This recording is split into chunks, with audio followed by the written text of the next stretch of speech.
अपने पसंदीदा मौजू पर शोज़ देखने के लिए लाइक और सब्सक्राइब करना ना भूलिएगा और बेल बटन पर क्लिक कीजिएगा।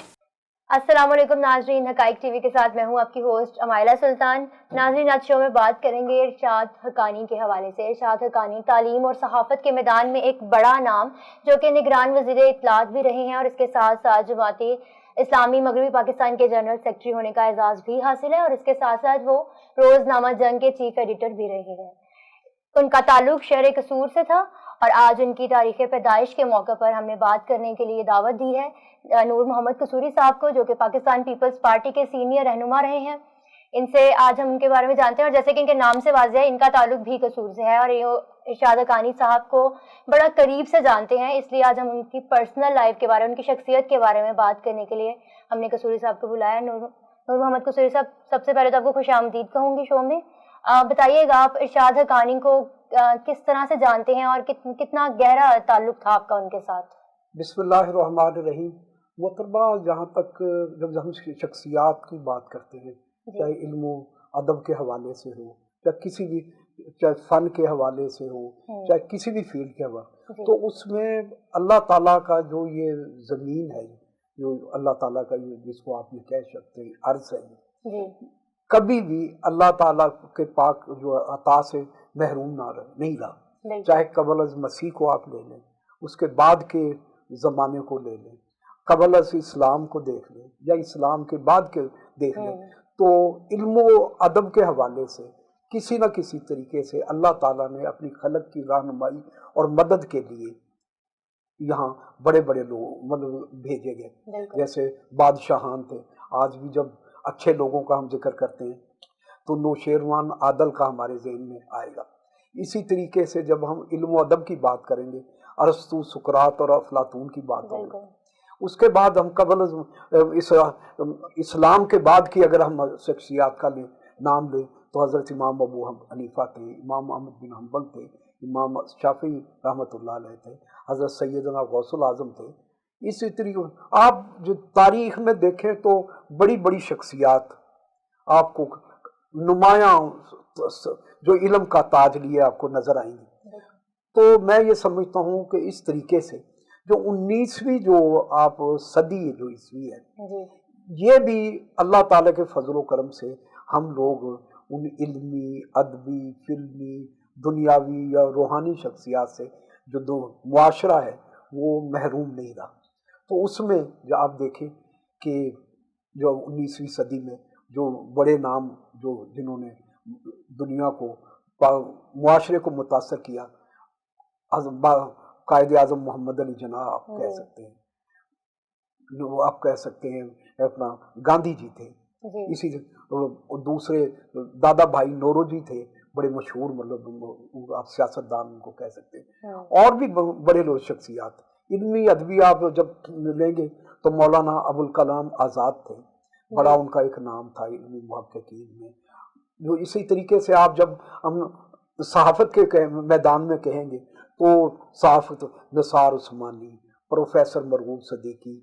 वारस मीर और बड़े बड़े नाम, हमीद नज़ामी, तो बड़े बड़े नाम। तो मैं ये समझता हूँ कि उसी ज़माने में इतनी बड़ी शख्सियात के ज़माने में जब एक दूसरा नाम, तो मैं ये समझता हूँ कि इरशाद अहमद हक्कानी ने भी इसी तरीके से उन बड़ी बड़ी शख्सियात में अपने नाम को मतलब है कायम रखा और उन्होंने अपने इल्मी तजर्बे से और जो उनके पास अल्लाह ताला ने उनको अता किया था इल्म की रोशनी, उसको उन्होंने मुआशरे को महरूम नहीं रखा। और मैं ये कह सकता हूँ जैसा कि उनकी कसूर में हम ये कह सकते हैं कि वो खुशहाल घराने में पैदा हुए और उन्होंने बड़े एजाज़ात के साथ इस्लामी, दीनी भी दुनियावी तालीमात बड़े अच्छे तरीके से हासिल की। और फिर उन्होंने जो ये इल्म हासिल किया उसको उन्होंने कंजूसी उसमें नहीं की। तो कंजूसी मैं इसलिए कह सकता हूँ कि कसूर में उनकी आला ज़रफ़ी का मैं जिस तरीके के, क्योंकि वो बड़े तालीम के लिहाज से बड़े मतलब रोशन ख्याल था। दूसरा ये नुमाया उनकी कि कसूर में जिस किसी को भी, चाहे वो कारोबारी, उनका ख़ानदान कारोबारी था, इसलिए उनके लोग जो उनका ख़ानदान के लोग थे कम पढ़े लिखे थे, तालीम याफ्ता नहीं थे, تو جس کو بھی مدد کی ضرورت ہوتی کہ کسی نے کوئی کانفرنس میں جانا ہے، کسی نے کوئی خط لکھنا ہے کسی کاروباری پارٹی کو، اسی طریقے سے قصور کے جو سیاسی لوگ ہیں ہم لوگ، جو ان میں ہم یہ کہہ سکتے ہیں اس زمانے میں ملک محمد علی صاحب تھے ڈپٹی چیئرمین سینٹ سے،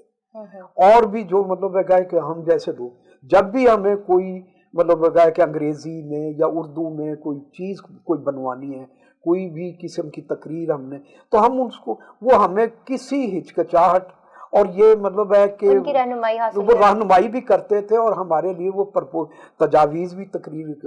آپ کا اور ان کا تعلق کتنا پرانا ہے؟ میں یہ کہہ سکتا ہوں کہ میں ان کے ساتھ، کیونکہ میرے عمر کا کافی فرق تھا، لیکن ان کی شفقت محبت اتنی تھی میرے لیے کہ میرے لیے قصور میں، کیونکہ اس زمانے میں اسلام پسند مطلب ایک تشریحات ان دنوں چل رہی تھی، مطلب ہے کہ 70 کی جو دہائی ہے کہ یہ اسلام پسند ہے، یہ سوشلسٹ ہے، دہریے یہ، تو میرے اوپر بچپن سے ہی ایک یہ آپ کہہ سکتے ہیں کہ ایک ٹیگ لگ گیا کہ میں پروگریسو سوچ رکھنے والا ایک مطلب ہے کہ سیاسی کارکن تھا، تو میرے لیے تعلیم کے دروازے بند ہو گئے۔ اچھا، جہاں میں جاتا تھا وہ چاہے اسلامیہ سکول ہو، ہائی سکول ہو، چاہے تائید الاسلام سکول ہو، چاہے اور ادارے، ایون کہ جہاں میں اسلامی تعلیم حاصل کر رہا تھا، وہ میرے لیے تمام دروازے بند ہو گئے۔ اس وقت ارشاد احمد حقانی کی شکل میں میرے لیے اللہ تعالیٰ نے ایک بہت بڑا دروازہ کھولا، اور پھر میں سمجھتا ہوں کہ ان کے وفات تک میرے لیے وہ کبھی دروازہ، ایک استاد کا کردار میرے استاد تھے، میرے سرپرست تھے، مجھ پر بڑی شفقت محبت کرنے والے، میرے بہت ہی مہربان تھے۔ وہ میرے ساتھ ہی نہیں مہربانی کرتے تھے، میں سمجھتا تھا کہ شاید میرے ساتھ ہی مہربانی کرتے ہیں، وہ قصور کے ہر طالب علم کے لیے، ہر اپنے رشتہ دار کے لیے، ہر ایک اسی طریقے سے مہربان تھے۔ ان کی جو شخصیات ہیں، بلکہ کہہ سکتے ہیں کہ قصور میں انہوں نے بے پناہ محققین،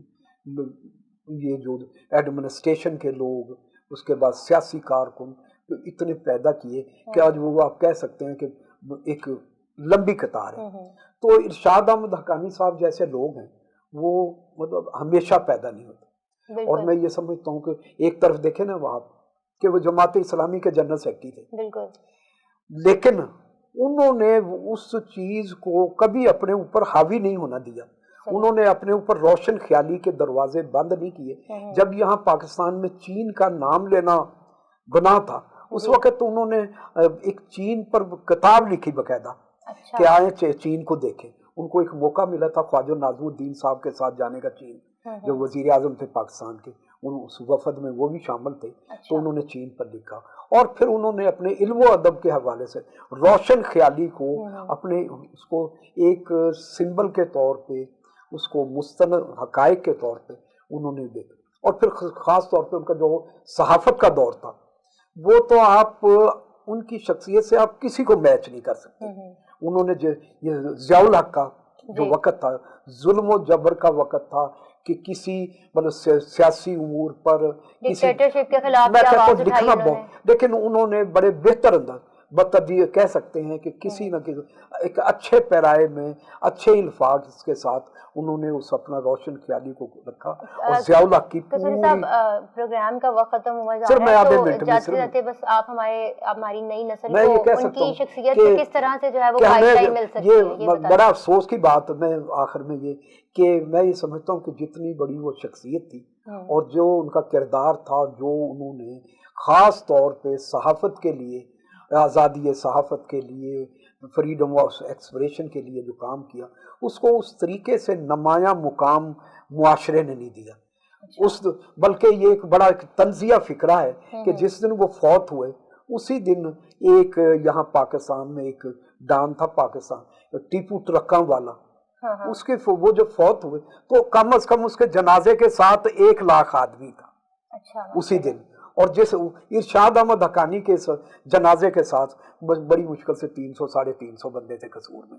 تو میں یہ سمجھتا ہوں کہ یہ یہاں کا جو یہ تضاد ہے معاشرے کا کہ ہم جنہوں نے اپنے علم و فہم سے، روشن خیالی سے ملک کو مطلب بہت کچھ دیا، ان کے ساتھ ہم لوگ یہ سلوک کرتے ہیں جو کسی نہ کسی وجہ تک معاشی طور پہ مطلب سٹرونگ ہو جاتے ہیں یا اپنی طاقت کسی طریقے سے حاصل کرتے ہیں، उसके लिए हम वो उनकी सब गलतियों कोताहियां माफ़ कर देते हैं और उसको मतलब है कि वो मुकाम देने की कोशिश करते हैं जो कि उसका मतलब है कि वो डिज़र्व नहीं कर रहा होता। तो मैं ये समझता हूँ कि हमें इरशाद अहमद हक़ानी जैसे आदमियों की मतलब है कि इज्जत करनी चाहिए ताकि लोगों को कल फिर सच्चाई की बात करने की, सच्चाई का मौका मिले, लोगों की खिदमत का मौका मिले। तो मैं ये समझता हूँ कि ये मेरे लिए बड़े इज्जत की बात है, आप लोगों ने मेहरबानी की कि आज इरशाद अहमद हक़ानी साहब की शख्सियत के मतलब जब बात करनी थी तो आपने मुझे मेहरबानी करके ये मौका दिया। बहुत बहुत शुक्रिया। बहुत शुक्रिया कसूरी साहब आपका भी। नाज़रीन, प्रोग्राम का वक्त खत्म हो जाता है, देखते रहिए हक़ाइक़ टीवी। खुदा हाफ़िज़।